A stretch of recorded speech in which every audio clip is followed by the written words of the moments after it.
Good morning, everybody.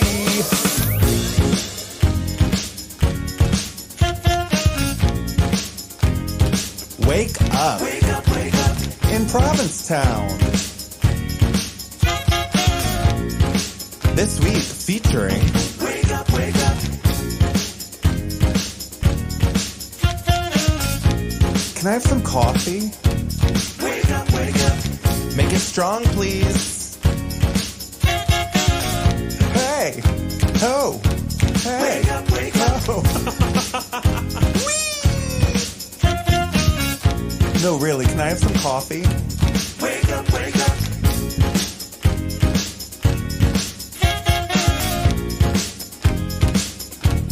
Wake up, wake up.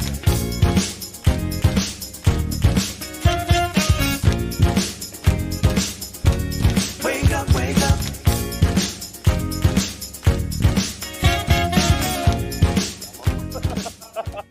Hey, everybody, good morning. It's Friday, May 10th. Damn. I know. It's full on spring, finally. Well, it doesn't quite feel like it. I'm just going to power through with this. We did get one really actually beautiful day this week. Tuesday? I think It so. was Tuesday was remarkable. I was sick this week, so I barely did anything. Really? Yeah. Are you feeling better now? Should I scoot away? No, I'm from feeling you? better. What was the matter? I just had a little head cold, but Oh. it just made me not leave my house for a few days. Well, which is nice. The pollen count is still very, very high. All the buds are popping. It's a beautiful time to be in Provincetown, you guys. If you're not here, come here and visit. Walk among the tulips. Yeah. The flowers are out. Yeah. Yeah. I can't wait for the lady slippers to come out. Already done. Oh, No. Are they? No. If you don't know what lady slippers are, they are the one member of the orchid family that is native to North America, and it is an endangered plant species. The reason they're endangered is because it's very difficult for them to grow. They like really wet, sandy soil, and wet sand very rarely happens. The reason they're endangered is because the gays keep trying to put them on their feet. Are we talking about lady slippers? I'm gonna kill you. Sorry. But they also need a specific fungus for their seeds to germinate. Really? Yeah. This sounds very Last of Us. Right, but they are. I've seen one or two around growing up, and in Provincetown, they are everywhere. Mm-hmm. Don't pick them. They will not Don't grow in your yard. pick them. They will not grow No, in you your can't yard. transplant They're also You kind can't of transplant a ugly lady flowers. slipper, They're are kind they? of ugly, Do you right? think they're Not ugly? if you're a lady. Why do they call them lady slippers then? Because they're little like pink pouches. That sounds pretty.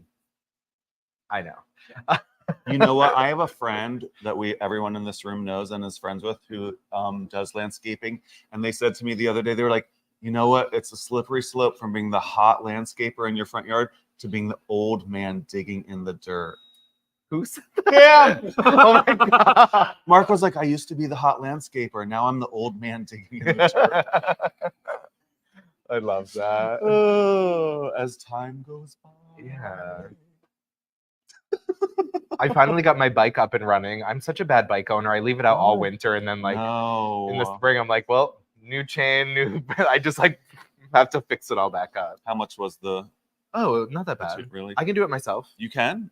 You Yeah. can completely rehab your bike. It's a single speed, so it's Oh. fairly easy. Oh, okay. And last spring, I was like, oh, I'll drop it off at one of the bike shops, and they were like, we can take you in August, and I was like, okay. You have to get I guess I will be learning how to do it myself, and that's what I did.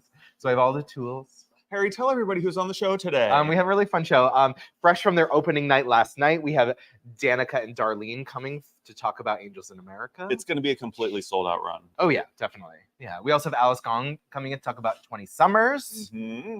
I went to Plush the other day Mhm. to talk to Daniel and Joe about Work. their line of bespoke cashmere sweaters.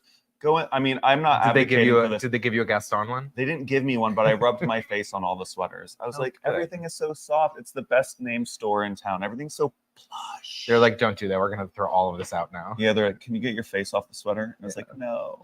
It was really soft. How many cashmere sweaters do you own? 0. You need to go into Plush and get the Gaston one. I wish I took. Did you just not hear how I treat my bike? I don't take care of anything. It's a limited run. There's like 10 Gaston sweaters left. I did. We also have Jay Coburn coming in. Yes. Yes, to talk about the community development partnership. Before I get going about this story, I did buy my most expensive article of clothing I ever owned, and it is a cashmere sweater. Where did you get it from? Well, it was $800 originally, but I got a friends and family discount, 70% off, because do you know Christopher John Rogers? I don't think so. He dressed like Kamala Harris for the inauguration. Do you remember when Lady Gaga wore that big green dress with the tusks? Mhm. That was one of his. Oh, you're friends with him? We have a mutual friend. I've met him a couple times, and I wanted to support him and also like buy a really cute sweater. And he gave you a 70% discount. Yeah. Nice. Yeah. So how much did it actually cost? Like 300. Still too. I mean, Look at Ethan. yeah, no, it's crazy, but it's cute. It's a very cute sweater. Do you have a job? Yes, Okay. I do. I have one job. What did I already told you? I was sick this week. I did get up to a couple things before I got sick. Such as? I did something Friday night. Such as? Oh, I went to tea for first tea. Open tea? Yeah. I mean, first tea? It was so much fun. Yeah? Yeah, the first one always has such a good energy. People are so excited to be back. I ran into Jill, chatted with her for a bit.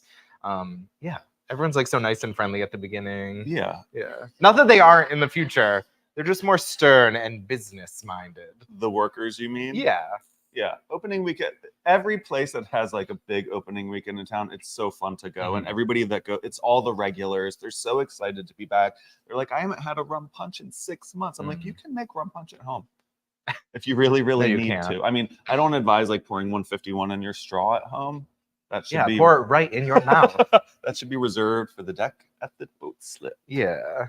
I haven't had. I usually get an Aperol spritz when I go to tea because before I lived here, me and the guy I was dating at the time, we would often come for like one night to P-Town, and a few times this happened where we would go to tea, have 2 or 3 rum punches apiece, go back to our hotel room to take a quick nap, and then wake up at 3 a.m. for our one night in Provincetown. We just like paid for a hotel room and slept there. So yeah, To the neck, doc. exactly. So I like to be more measured in my alcohol consumption these days. Well, now that you're 37, 38, how old are you? 36. Oh, well. I'm 10 years younger than you, Bob. That's all you have to do is subtract 10. Oh, so you're 34. Oh, I guess not. Yeah, I guess not too. So shut up. I thought you were 48. I thought you were 53. Did you make it to tea at all this past weekend? No, because it's only on the weekends right now. So I have to wait until tea goes every day. And then Monday will be my tea day, which, if it's still true, let me know. Monday used to be 90s tea. I love 90s tea because it's like all the songs from when I was in high school. But like the Because you're dance 48. version. I'm just kidding. It's just going to be that kind of show. Harrison. Always is. The ageism. Oh my God. But tea was so much fun. Good. And then Saturday I went to Hyannis just for a little like get out of P-Town trip. They get out of jail free. No. Just needed to go to like Target and Joann Fabric. What did you get at Joann Fabric? Some fabric, duh. For what? What are you making? Stuff. Are you sewing your own outfits? Not really. I'm attempting. I do have a sewing machine and I bought fabric and I do gang and hopefully something comes out. Can you do that one more time? No. I don't think it's supposed to make that sound. It does. It makes that sound. Where did you get the sewing machine? My mother bought it for me for Christmas a couple years ago. Oh, okay. Nice. Her sewing machine is one of those ones from like the 70s that still works because they used to make things that last, and hers does make that noise. Does it have a pedal? Like Yes. All the sewing machines have pedals. They do? Even my brand new Even one. new ones? Yeah. That's how you get it to move. Right. That's how you get it to move. Oh, I don't know. That's how you get it to gang. Okay, anyway, did you get into anything else this week? Yeah, I did. So it was actually yesterday. I had a really spectacular Thursday. I met a friend for coffee at Joe, and then we went to the matinee performance of Willy Wonka at the junior high. I saw Darlene there. Danica, were you there? You guys, the 2 proper performances are already sold out, but I think they're doing one more preview like in 20 minutes, like at 9:45 today. They're doing a second like dress rehearsal. They need to do like an extended 3-month run. I never understood like a school musical that only happened twice over one weekend. Do it 2 weekends in a row, Megan. Give the people what they want. It's a lot of work. It is a lot of work, but I mean, you put so much work into it. Don't you want to do it more than twice? Right. Anyway, it was one of the best like school musicals I've ever seen. Yeah, it looked beautiful. I mean, just the some of these kids are like comic geniuses. Word. Like, you know what I love is like a little boy playing the grandfather of another little boy. Totally. And so there's this kid, and I don't know who picked the costumes, but he's got to be like 4'6" at tops, and he's wearing a tie that touches the floor, basically. Word. Wasn't he hilarious? And I was like, put that kid on TV. Word. Super. And the girl that played the blueberry, I thought she was hilarious. Willy Wonka, of course, our friend Milo that we had on the show last week. Awesome, perfect. It was a great time. Congratulations, Megan and team, everybody that worked so hard on it. You guys nailed it. It was really, really fun. I know, the sets, the projections, the lights. I was sitting next to Katie Pentedamus, and Katie's like, I feel like I'm at a Broadway show. like the scale of it, you're like, there's no way that this is a junior high production. Totally. Yeah, nice work, Yeah, everybody. congratulations. So I did that. Work. Oh, and then I went to Cafe Heaven. Cafe Heaven opened yesterday. Yeah. Quinn and Co are back. So go in there. I think it's just breakfast and lunch for the first couple of weekends. Yeah, then I think next weekend they're opening for dinner. Is it already? I believe we'll have to ask him. He'll text me in a second. Perfect. But go in there and get your blueberry pancakes, Ooh. get your corned beef hash, get all of it. Mm-hmm. I can't wait to go back for my chicken ravioli. Well, that was your place every Saturday for a while there. Yeah. So, like I said, I didn't get up to anything else, so that was my week. Did you? My roommate Stefan is back. Oh, yeah, nice. So that was nice. Good. Yeah, he's back teaching yoga in town. Yeah. Somewell. He stayed in DC for this week, but yeah, he'll be here soon with Bravo. Welcome home, Stefan. Yeah. I do have news stories. Great. Share them with all of us. What's new in the world, Harry? Truro Town meeting happened this past weekend. I didn't get a ton of details, but they did. It seemed like there was overwhelming support for the Walsh property. That's what I turning heard. into housing, which was great. I actually, on my way to Hyannis on Saturday, we were driving through as it was letting out. Mm-hmm. And the person driving me said I wasn't allowed to, but I wanted to roll down the window because they were walking the street and we were like stuck in traffic because of it. I wanted to be like, do you take Truro back?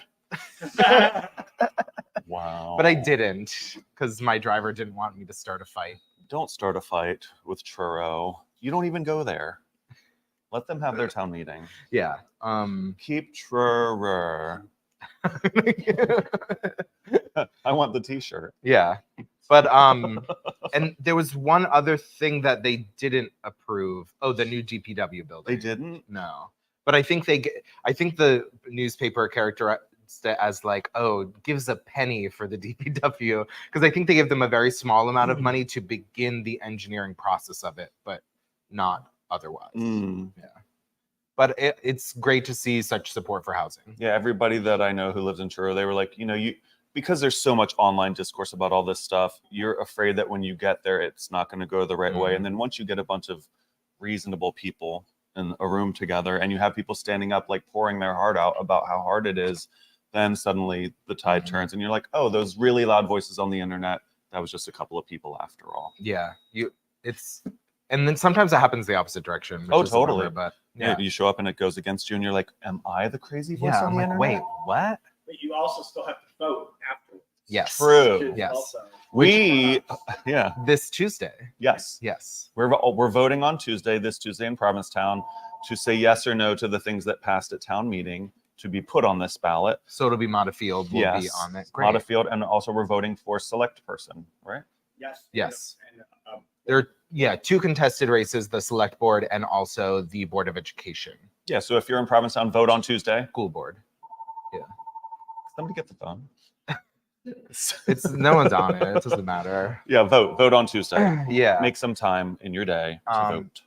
I know it was kind of, I don't want to say serendipitous because that makes it seem like a good thing, which it's not. But it was a coincidence that the newspaper came out and they said that the select board was going to be talking this week about different regulations for different types of transportation on Commercial Street. Yeah, we have to mention this. Our friend Corey Johnson was struck from behind on Commercial Street the other day. He was walking and somebody who was on an electric longboard, like a skateboard with a big wheel, I guess. Like a one wheel? Like a one-wheel electric skateboard.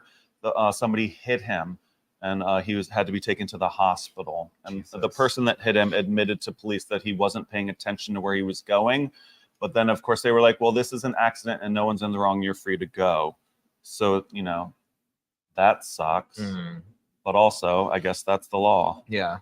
I mean, there's a few things that I feel like need to happen. Obviously, if you are in a busy, congested area with multiple forms of transportation, regardless of what form of transportation you're using, be very careful. Yeah. Whether you're on a bike, a pedestrian, driving a car, driving a scooter, driving a golf cart, you have to be careful. Yes. You have to pay attention if you're on a one board. If you're a pedestrian, you also have to pay attention. I'm not blaming anyone for the situation. You almost have to be paying more attention now than you do in August. We've lulled ourselves into this like, oh, it's still the off season. There's not that much traffic on commercial streets, so you maybe don't pay as much attention as you normally would. Pay more now. Because I mean, I've like bombed onto commercial on my bike recently, being like, there's no way a car's coming, and you have to look anyway. Right. And also, if the sidewalk is empty, walk on it. Like, don't walk down the middle of the road because you think it's like this romantic thing to walk down the middle of the road in commercials in Provincetown. Walk on the sidewalk if there is the opportunity to walk on the sidewalk. Yeah. Going back to when the sidewalks were first installed, people didn't walk on the sidewalks. County people were like, fuck that, we're walking in the middle of the road like we always did. Mary Heaton Vorse wrote about that. Really? Oh, interesting. This has been, But use the sidewalk. a conversation. Tale as old as time in Provincetown since the Mary Heaton Vorse days and before. And it was already complicated when it was bikes, pedestrians, and cars. Now it's bikes, pedestrian, cars, scooters. Everything has a motor in it. Well, there's a groundswell of people being like, let's just ban all electric scooters and bikes and skateboards because this happened. But I mean, there are a lot of people that rely on that kind of transportation. Yeah, it's also an accessibility issue. Yeah. Like, and all of you people out there who are like, no cars from Memorial Day to Labor Day, stop it. No, that's not happening. Neither is the people are like, why are bikes allowed to go two ways? Because they are. Yeah. Because we have to get to work. I'm sorry. I agree with that, but I also think, and everyone's like, oh, we need to make laws and ban things. There are already laws that govern bicycle traffic that get ignored every day and constantly. Yeah, let's just follow the laws we have. Yeah, let's like a car. Besides being able to go one way on two ways on commercial street, I mean, every other traffic law that applies to a car applies to a bike. You have to signal turns. You have to use the proper side of the road. You have to stop at stop signs, and people don't do that every day, and nothing happens. So creating new laws and regulations for people to ignore, I don't think will solve the problem. I think we should point out that anything with a motor is supposed to follow the same rules as a car. If you have a skateboard with a motor on it or a bike with a motor on it, you should not be going east on Commercial Street.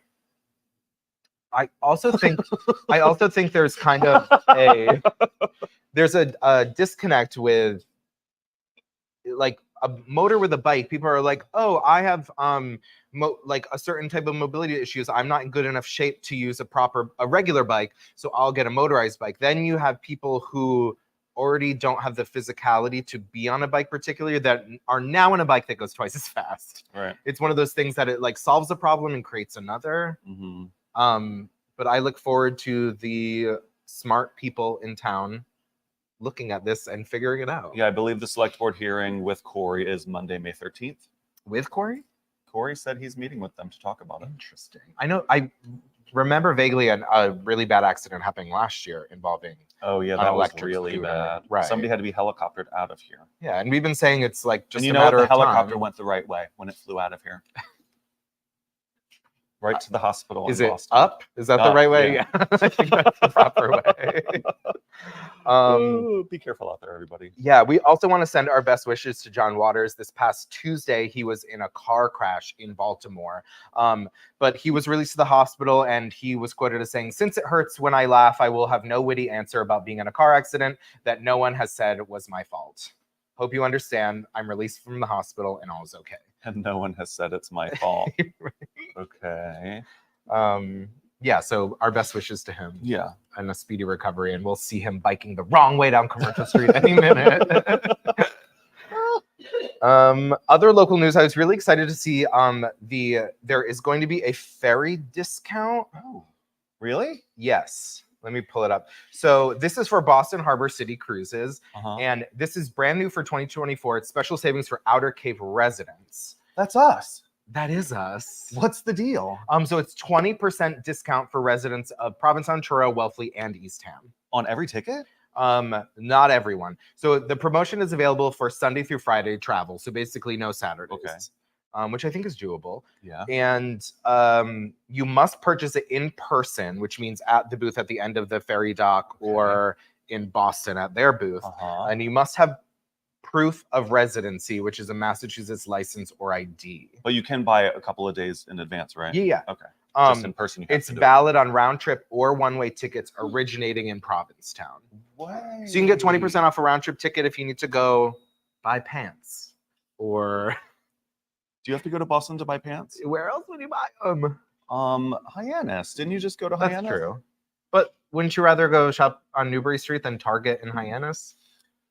I don't know. You know. Yeah, I guess so. I mean, I think this is really great.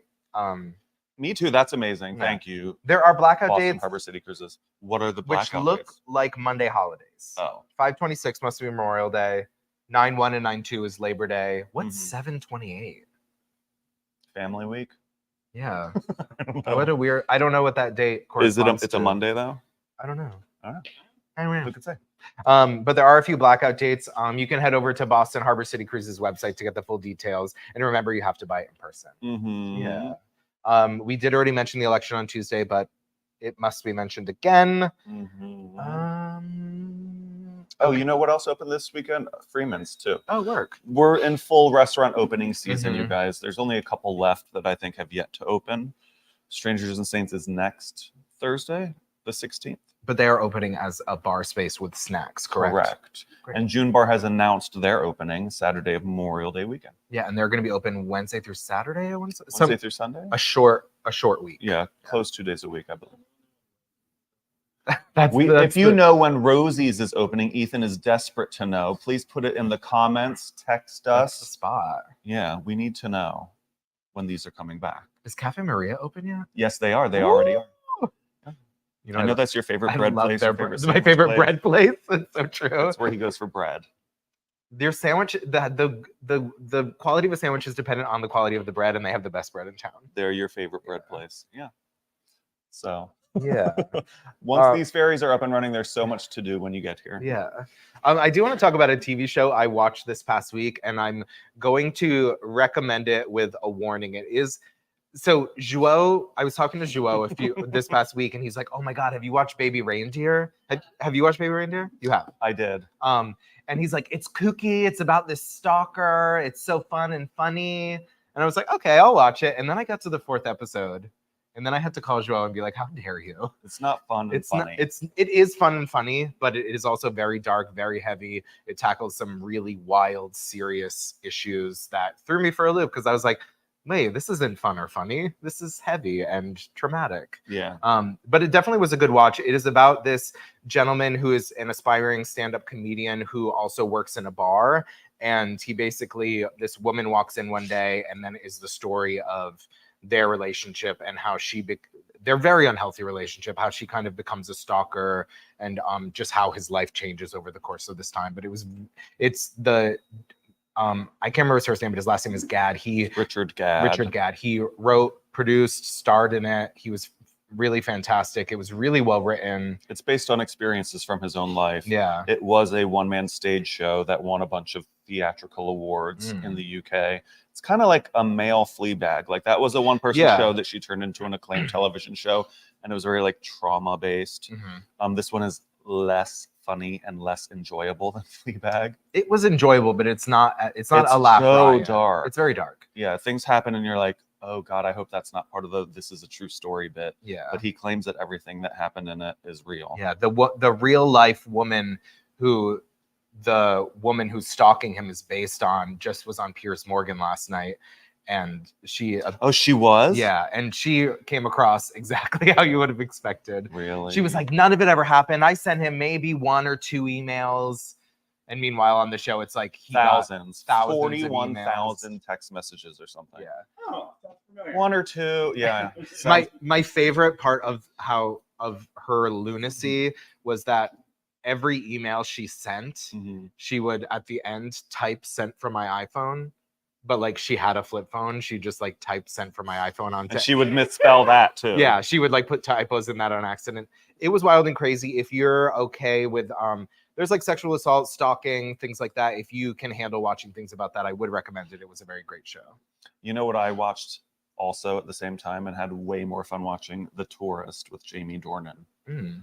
Do you know this show? He's hot. I don't know the He's show, so but he's beautiful. hot. I love him so much. No, but he like is this guy who gets into a car accident, wakes up with amnesia, can't remember a single thing, and then so it's very like they're filling in this mystery. I'm not like big on mystery shows, but it's very action packed, and he's so cute. Watch The Tourist. It's way more no trauma, just fun. Just People do get murdered. Yeah, head trauma. Oh Jesus. Yeah, there's murder and mayhem, but it's fun. It's just fun, lighthearted summer fun. That's what I want for 2024. Lighthearted summer fun. Oh, okay. Ethan, can we just have lighthearted? I don't think in this election year we're gonna get a lot of lighthearted. I said summer. Okay. Listen, okay. come Halloween, in then this I'll start thinking about you. elections, Halloween. That's like 4 days before the election. I know. I'm gonna have fun right up until Halloween, and then I'll worry about the November Yeah, election. that's actually perfect. So a few weeks ago, President Joe Biden signed what is ultimately being perceived as a TikTok ban into law. Basically, the law that was signed by Biden, I have the details here, basically says that they have 9 months to sell off the American portion of TikTok to a company that is not based in China, because the current parent company, ByteDance, is based in China. ByteDance. Mm-hmm. You can't ban TikTok, or I'll never hear from Harrison again. Right, that's the only way I This talk to you. person will not respond to a text message or a phone call. He will send you TikTok clips. It's my love language. That's your love. Oh, you Yeah. do love me. 483 unread text messages. Let's see what it actually is. It's something insane. You might 462. You were really close. 462. But anyway, If you're wondering if he's okay, I'm fine. he's fine. But this past Tuesday, TikTok announced that they were going to be suing the government, the American government, citing breaches of First Amendment rights. They said that their divestiture is simply not possible, not commercially, not technologically or legally. So they said, for the first time in history, Congress has enacted a law that subjects a single named speech platform to a permanent nationwide ban and bars every American from participating in a unique online community with more than 1 billion people worldwide. And as much as I can understand how it is a free speech issue, Mhm. it also is like, people very often misunderstand what the First Amendment is and free speech. It doesn't mean you can say anything whenever you want. It just means the government can't prosecute you for saying things. Right. So when people get like fired from their jobs, or everyone gets mad at them for saying something, and they're like, it's free speech. Like, yeah, you can say whatever you want. It doesn't mean people aren't allowed to get mad at you about it. Right. You know? Right. And also, I think it's hard to say that people's First Amendment right is to make 1-minute videos on an app. You know, Mhm. I mean, So- will you be sad if it goes away forever? I will, because it would probably be good for my mental state if it went away forever. But there are certain things that TikTok has accomplished in the community within TikTok that I think are the real reasons why TikTok is being banned, and which basically, this happened on Tuesday, and just before this, Mitt Romney was doing an interview where he spoke about the TikTok ban, and I think he said the quiet part out loud. He said, I mean, this is the full quote. He said, I mean, typically the Israelis are good at PR. What's happened here? How have they and we been so ineffective at communicating the realities there and the point of view? Some wonder why there was such overwhelming support for us to shut down TikTok or other entities of that nature. And if you look at postings of TikTok and the number of mentions of Palestine relative to other social medias, it's overwhelmingly among TikTok. So he's basically saying out loud that there was such support for this TikTok ban because of The political ramifications. Because of the political ramifications. And I don't think it's a coincidence that a day after that, TikTok announced they were suing. I think they're going to use that as the crux of their argument. That will be interesting to see play out. Yeah, I mean, it's been the first time that we've had like first-person accounts in Palestine being put onto our phone immediately. There also was a successful Kellogg's ban recently, and also Starbucks had their worst year ever because of a boycott that was created on TikTok. So I think those are all the real reasons, but we'll see. Yeah. Yeah. Quickly. Are we okay? I have one more story. Go. Did you see the Met Gala? No.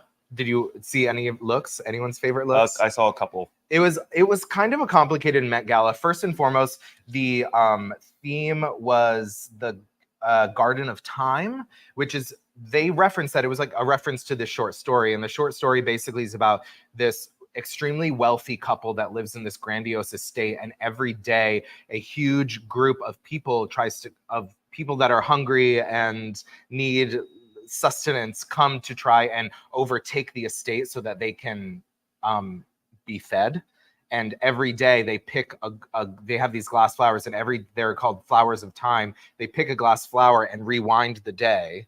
So every day the army goes away, and they're running out of glass flowers to make the army go away. And I think, considering there was a huge protest outside of the Met Gala for the support of Palestine, having that be the theme of the night, I feel like was really odd. Who decides these things? Anna Wintour. I just feel like it wasn't very well thought out.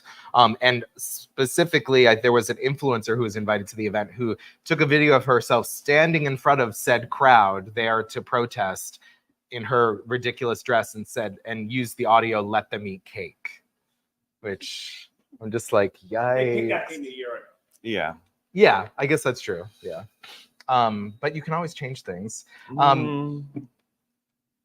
But there were a few standouts in my mind. Charlie XCX was there, one of my favorite artists.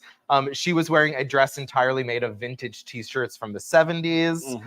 Also, Davine Joy Randolph. Good for you. I did it.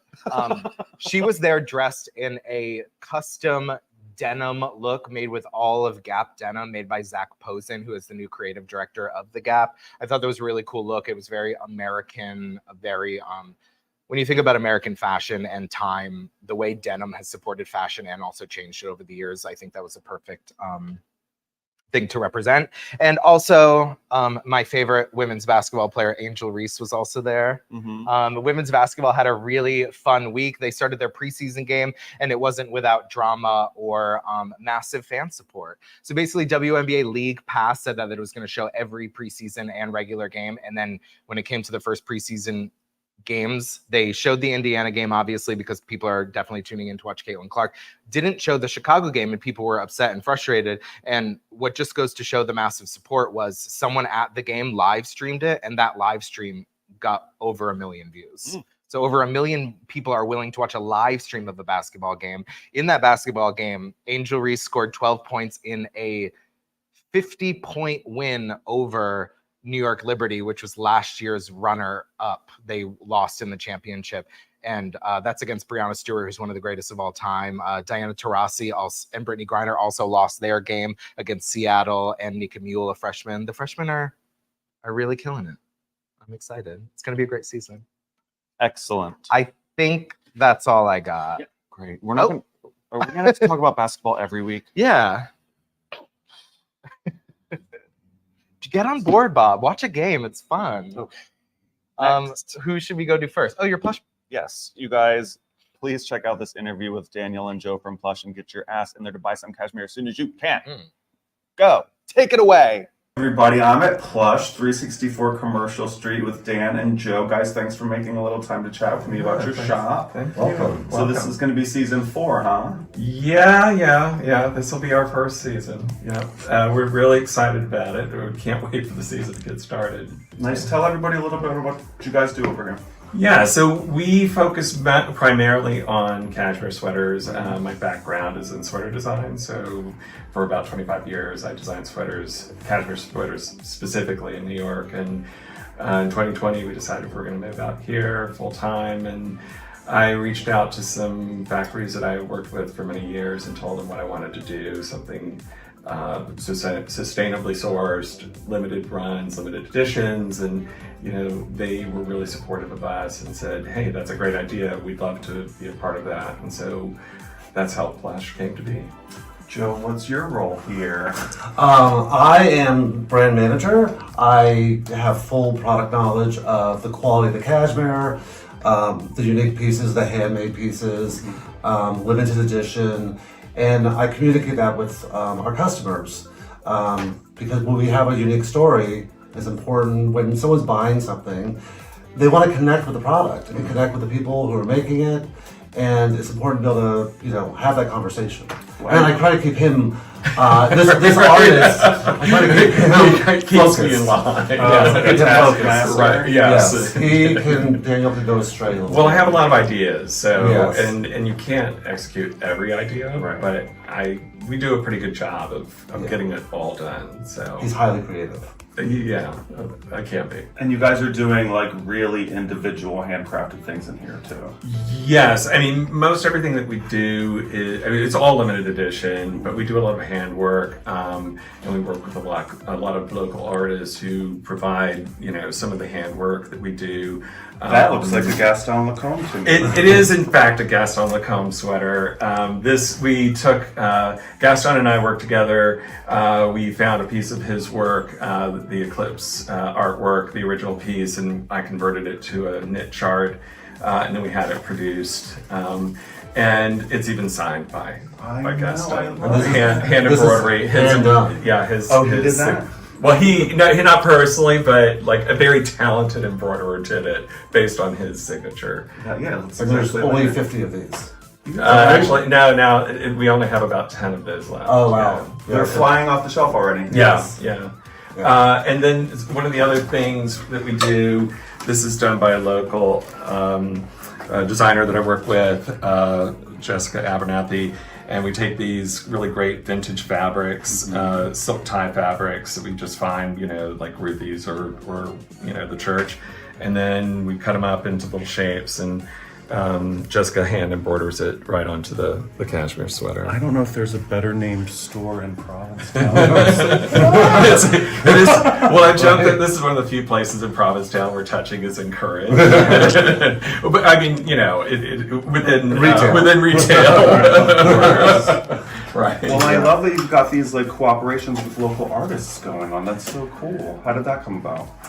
When we first opened, it was just something I felt really strongly about. Like everything that we do is focused on Provincetown, and all the designs come from here, all the inspiration comes from here. And so working with artists and designers who also do the same thing, like bringing that together and being able to market it in one place, I think was really important. And I think we get a lot of credit for it. And I think for me, it's just been very enriching to be able to work with the community in that way. And I hope for the people who work with that it's the same for them too, because I think we do get, being able to promote it is really important. Yeah. You said you've got representation in Palm Springs, Texas. There is, like-minded boutiques in Texas, Newport, and Palm Springs carries the Plush product. What works best in those places. So that's good. We're trying to grow, be in more locations, but this is our home. This is the home. We always come This back is the here. focus. Yeah. But if you can't make it to Provincetown this summer and you happen to be in one of those three places, definitely check out a store that's got Plush in it. And obviously, when you come to town this summer, come say hi to these guys. Just come in and say hi. I mean, you'll give them a break to talk to people, right? yes, I will. Yes. I'll let them out of the back. Yeah, thanks. Yeah, it's so good to see you. Thank you Thank for you, coming Bob. in. Yeah, Thank you very much. thank you. We'll see you See guys you there. Is that their new commercial? Mm-hmm. Definitely stop in and check out everything Plush has to offer. And welcome back to the show, our friend Jay Coburn of the Community Development Partnership. Jay, how are you? I'm great. Good to see you It's guys. been a minute. It has been a little bit. Things Yeah. are moving along. Things are slowly but surely moving along. Perfect. You know. I love having you on the show because you know more about housing than most people. Sadly, yes. But as we were just chatting, it seems like there's a lot of good news and there's a lot of things to be happy about and Yeah, I mean, thumbs up about. given how horrendous the situation is, there should be some good news. Yeah. And I think most people who live or spend time on the lower and outer Cape realize that there's absolutely no place that's affordable to live in.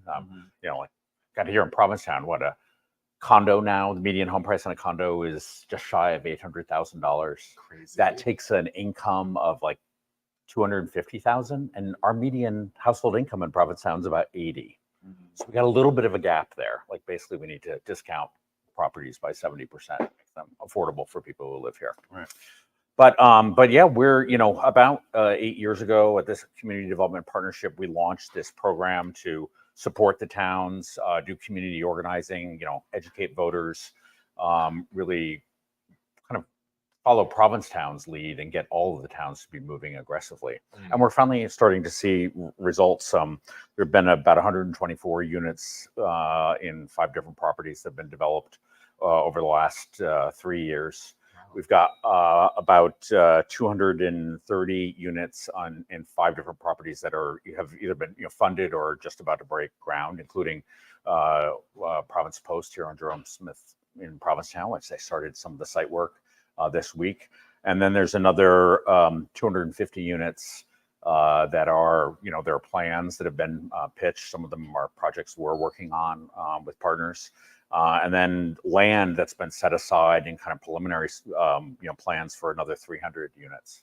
Wow. So just shy of 1,000, but we all know we probably need about 10 times that many units, considering how many, units of housing are getting lost to part-time or seasonal ownership over the years. So, progress, but a lot. Is there a possibility for that? Like, we're obviously constricted by land space, things like that. Yeah, for sure. But they're like, so for example, the town of Orleans, just all those roads that have been, dug up for the last year. So they just put in a sewer system. And the town is working on ambitious plans for, this is like a 10-year pipeline, but 1,200 units of housing that could be built in downtown Orleans. Wow. Now that there's wastewater. Certainly the steps that we took here in Provincetown, a year plus ago to sewer the entire town is going to be opening up a lot more parcels. So we're making progress. And then, our great state representative and state senator are working hard in Boston on a huge housing bill that hopefully by July is going to get passed. That's going to provide about $4 billion in spending over the next 5 years for housing in the state of Massachusetts, and unlock a whole bunch of tools for communities to make it easier, like accessory dwelling units by right. We estimate in the state that we could probably easily produce 20,000 units of housing through ADUs, just by making it so you don't have to do a public hearing and all of your neighbors can show up and tell you whether it's a good idea or not. Right. Just make it like if you've got the space and comply with zoning, you can do it. Great. So. And then we still have more work here to do in Provincetown. Like I know select board member Austin Miller floated a proposal to eliminate single family zoning. Cambridge is floating that proposal now. I'm like, yeah, we got to get out of this mindset that everybody, the housing is a single family house with a white picket fence and an acre of land, because we just can't do that. It's not affordable. It's not energy efficient. I also think the trends are heading towards people wanting more small. Like I think my generation of millennials, like we don't want extra space. You mean you don't want to do gardening and maintenance and want to be able to go to the beach on the day off? Exactly. Yeah, but also like I you. don't need an extra room for an office. Like I'm like, for what? To put stuff That's in? what the dining room table is for, exactly, right? Exactly. No, but exactly, yeah. So I think the trend is going towards people wanting more efficient spaces. Yeah. Well, we need more diversity. Like on the Lower Cape, 90% of the housing is single family houses. We have all these seniors who are overhoused and who would love to be able to move into an apartment and have close by neighbors and not be, living on a street that's all the houses are dark all winter long. Right. So we need more housing diversity and more options for people, for both young and old, and options for families. And that is part of the mix here, to kind of stop this, what we call a monoculture of single family houses. Yeah, there's kind of everyone either has an idea of like apartment buildings or single family homes, and there's like a huge there's nothing in between. Right. And and I feel like people are like, oh, people can't even quite wrap their brain around what is in between. But when you really start to see what housing can look like in the in between, you're like, oh, I want that. Yeah. And too, like even an apartment building, we call them elevator buildings. But So in Wellfleet this fall, we're going to break ground on a project that we're doing with a big nonprofit affordable housing developer called Preservation of Affordable Housing. So we're going to do 46 units in Wellfleet. Oh, wow. 23 of them are going to be in a 3-story building, a single 1 and 2 bedrooms. That building is actually going to be loaded with solar panels on the roof. It is going to produce more energy than the residents will consume. Oh, work. And it's actually going to make up for the 20 units of townhouses that aren't as energy efficient. But another really interesting thing about this, how do we build housing? What should it look like? Those townhouses are costing 30% more to build than per unit than the elevator building. Mm-hmm.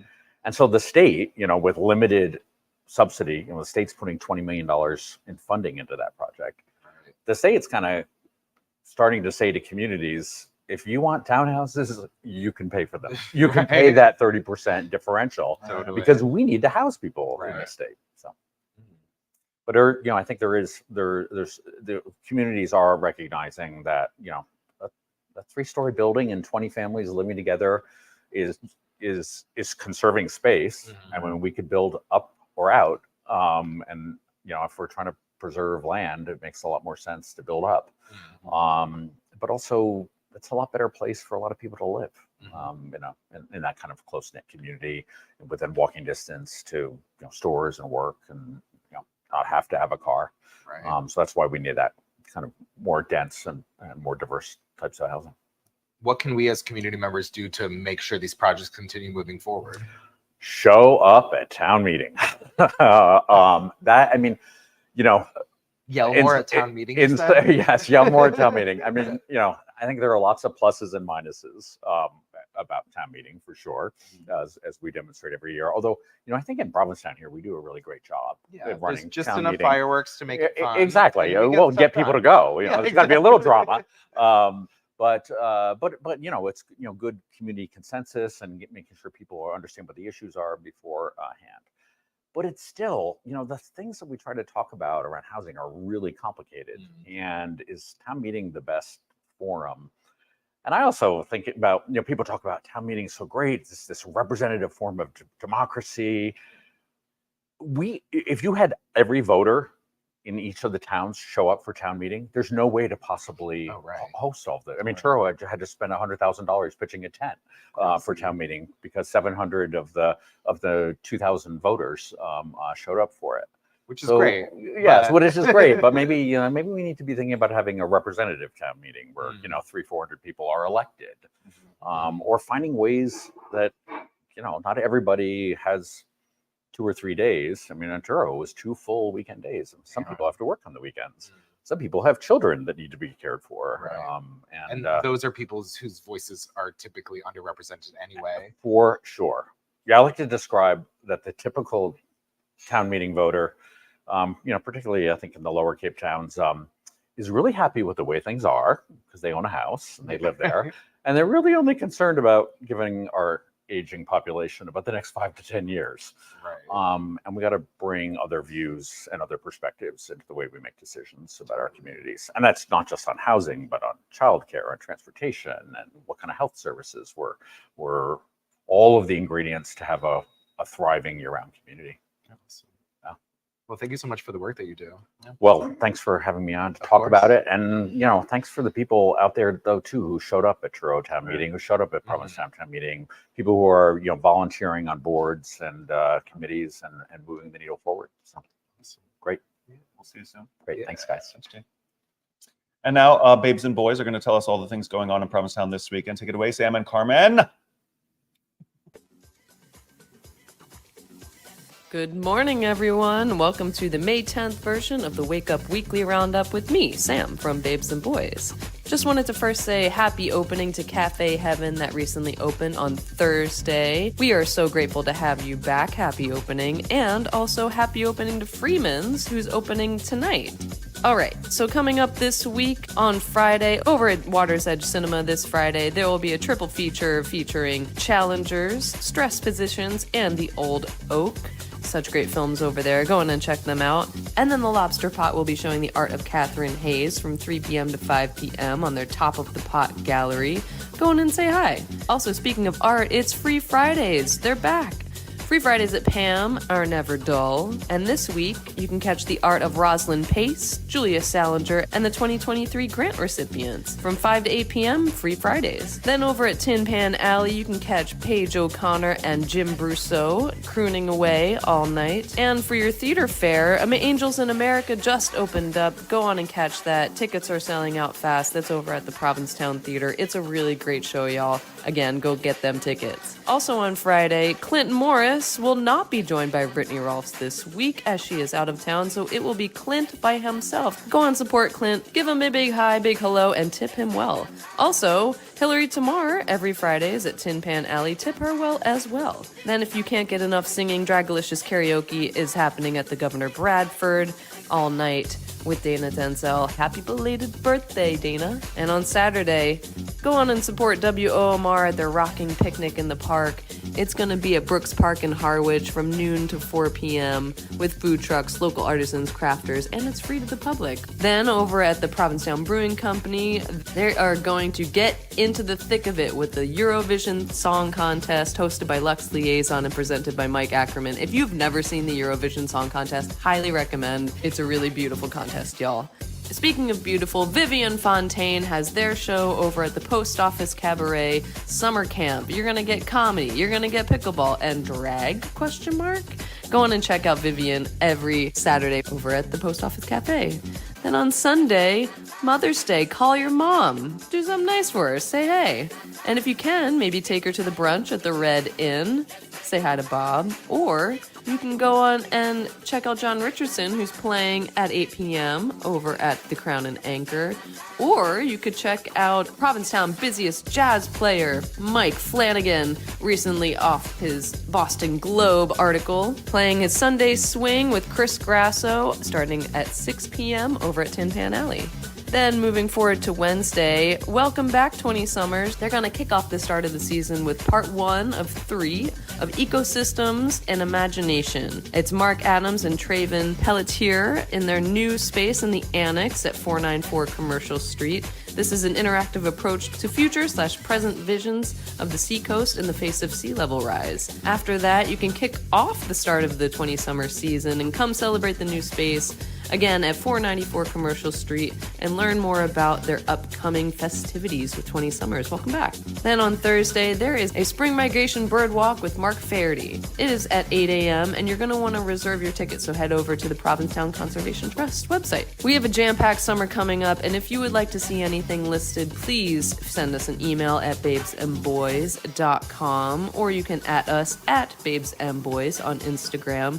Say hi, send along a little picture of what you got coming up, and let us know what you got. As always, looking forward to the week. It's been an incredible tulip time, y'all. I have had such a great season, and I hope to enjoy the weekend. See you out there.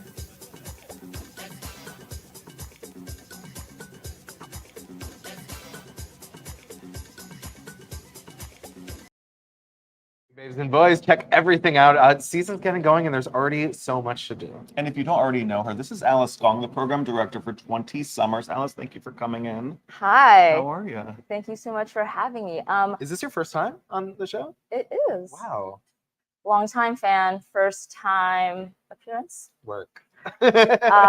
Everything is happening, as some of y'all may know, and if you don't, go check it out at 20summers.org. That's 20 Summers.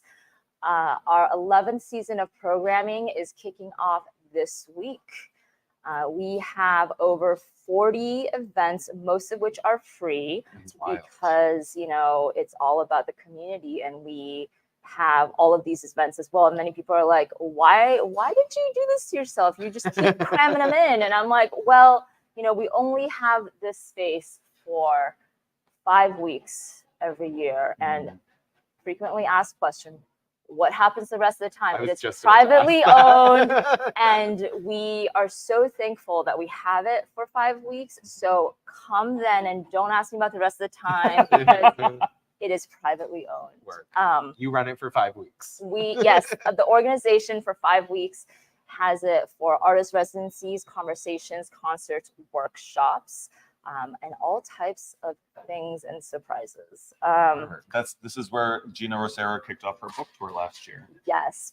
Starring Bob Curie. Starring Bob Curie, That was my first 20 Summers event. local one and only. Uh-huh. Yeah. Yeah, so thank you to everybody that came to that last year. But tell us what you got going on this year. You said the first one's on Monday. Well, we move into the barn on Monday. Our first public event will be on Wednesday with Mark Adams. I think you guys might have heard of him. He is artist, scientist, community organizer extraordinaire. He'll be running a series of workshops. First of which will be at 494 Commercial, which is a new space as well that 20 Summers is taking over. And we will have our opening party there as well from 4 to 7. And I just booked a fabulous musician to perform at that. Her name is Fabiola Mendez. She's the first person to graduate from the Berklee School of Music with her native instrument, the cuatro, which is from Puerto Rico. Many last minute ads. I'll keep plugging where to get all the most up-to-date information. On our social media, we are constantly keeping everybody informed, and there'll probably be some other surprises. So, yeah. Yeah. How did you manage 40 events in 5 weeks? It's a great question. I hope that all of you have this great experience of working with a team that you trust, production-wise, everything-wise. Everybody gets dirty and moves chairs and vacuums. And this is my 5th season with 20 Summers, and we've had many huddles already. But I'm like, crew, I trust you. We're doing this. Like, I know that everyone's going to take responsibility and make sure that this happens seamlessly. So it's nice to have that support. Damn. Are you going to get to go? Yeah. Man of leisure. I'm not a man of leisure. You were telling us about this weekend that you're doing a collaboration. Oh yeah. So a lot of these 40 events, they're like, so how is it all spaced out? There are some events that like favorites are in the barn. You can go paint at the barn. That's a whole day event, and for 3 days. This is a very leisurely moment. But then other events, most of our other events are about an hour long to an hour and a half. We understand everybody's got places to go and people to see. But very special for this year is we have a collaboration with Atmos. It is a publication about climate and culture, and that is in print as well as online. And so over this weekend, we have a symposium of sorts where in Gathering We Grow, and we have over 8 panels, several music events, and so Saturday, Sunday, Memorial Day, there are 4 events each of those days for you to drop in and check out. And this, I can't thank Atmos enough, and I'm so thrilled about this partnership. When I talked to them, it was just, we have the perfect alignment of goals in terms of bringing people together and raising awareness about community and all through art and culture. There's some big names coming too. We have Bonnie Wright of Harry Potter fame. We have activist and model Cameron Russell. We also have Quinna Chasing Horse. She was at the Met Gala with a beautiful blue gown. And there are all amazing activists in their field. So I'm really excited to have this convening. Excellent. Yeah. Good luck. Yeah, have fun this summer too. Yeah. Oh yeah, no, I'm excited about all this, but yes, this is not a sustainable pace if we were doing it. You're happy it's only 5 weeks. Absolutely, and it's you get into production mode and you're excited, you're jazzed up every morning. Totally. Go over to 20summers.org. Check out everything. They're free, but typically you have to reserve a space. Yes, please go reserve a space. The barn is limited in capacity. The barn was built in 1906. We can't have too many people inside. Right. Awesome. Well, thank you so much, and good luck getting everything done. Thank you. Hope to see you guys all soon. Let's head over to Sean with our weather report for the week. Oof. Sean. Morning, guys. It's a beautiful day here in the West End. Last Friday was the first tee, and I was there asking people what their go-to drink is. My go-to drink is a Fisher Island lemonade, cup with ice, 20 cherries, and a straw. Fisher's Island lemonade. The canned lemonade. P-Town lemonade. Cranberry Tito's and Sprite. Anything with vodka. An IPA. A beach blonde. It's a tried and true Cape Cod blonde. Beer. Yeah. Golden ale. A beer. Skinny Lust, and no one knows what's in it. This is called the Skinny Lust. I have no idea what's in it, but it's delicious. My go-to drink is the Planter's Punch. Punch, obviously. The Planter's, the Bearded Mistress, number one, Planter's Punch 2. Rum punch. Flanders Punch from Maria. You always go to Maria for the famous punch. Normally it's just a boring orange. I don't want to. Vodka soda. Tequila lemonade. It's Kyle's tequila soda splashed with cranberry. Rose Kennedy. A tonic with lime. Vodka tonic with lime, and if they put lime juice in it, I will not tip. The Planter's Punch is the clear winner, and bartenders, do not forget, no lime juice for Denise. We had a gorgeous week here in town, more sunshine than expected, and Tuesday was a stunner. The guys at Land's End did a pop-up chalice. If you haven't been, I highly recommend you check it out. Regular chalice begins Memorial Day weekend. Today we have thick clouds, showers, and temps in the low 50s. We might get a bit of sun tomorrow and hit 52 before clouds return on Sunday with temperatures around 50.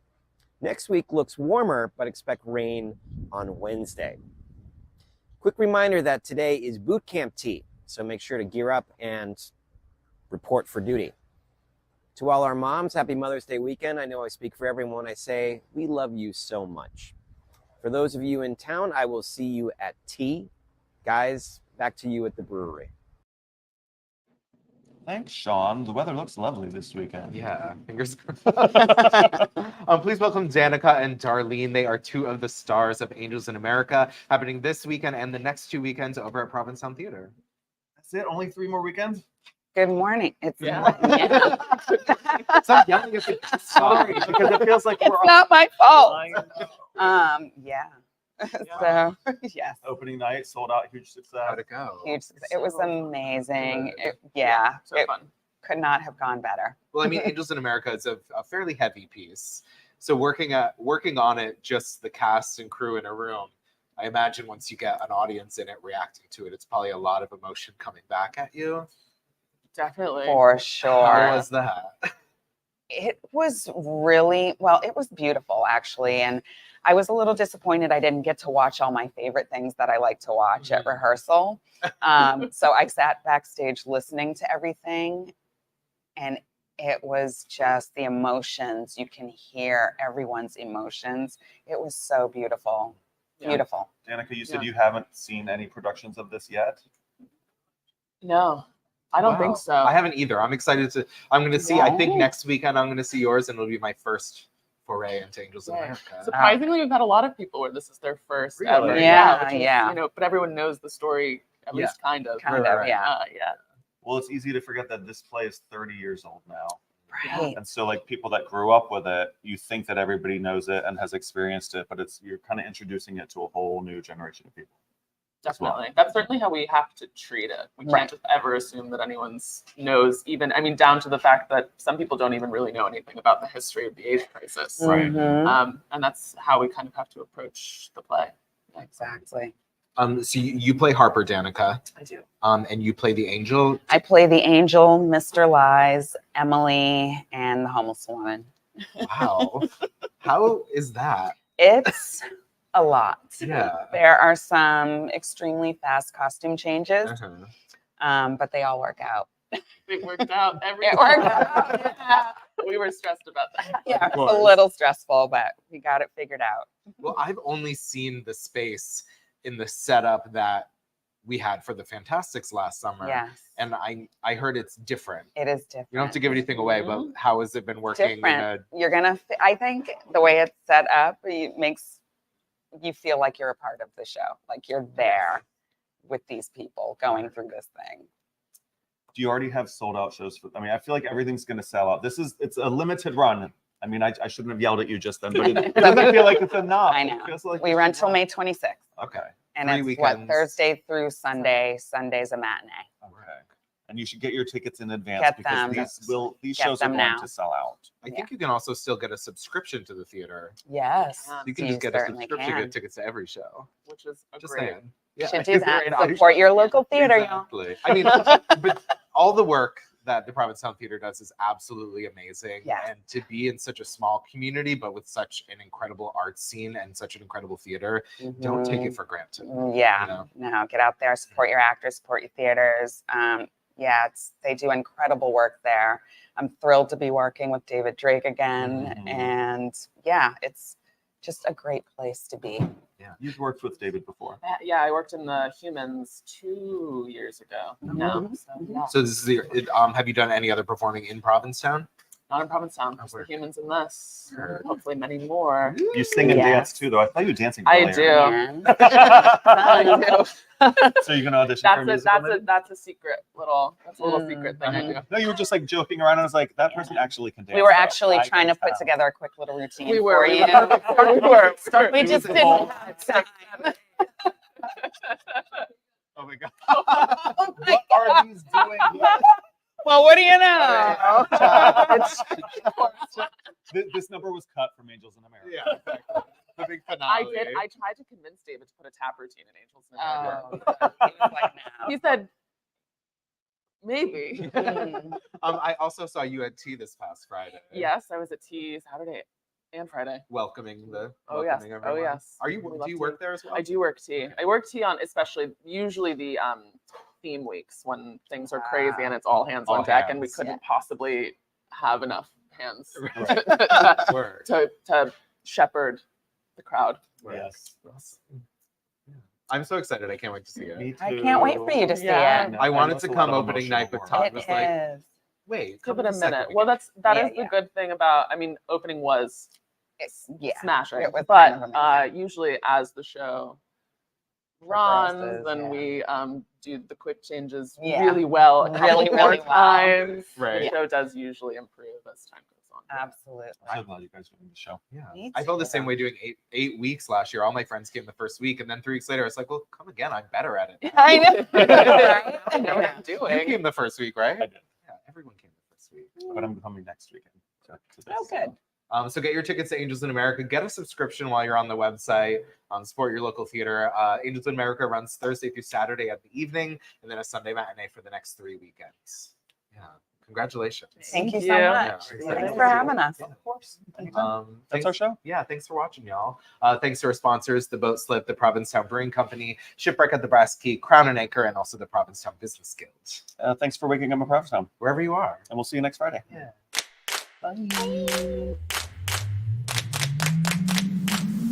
Good morning, everybody.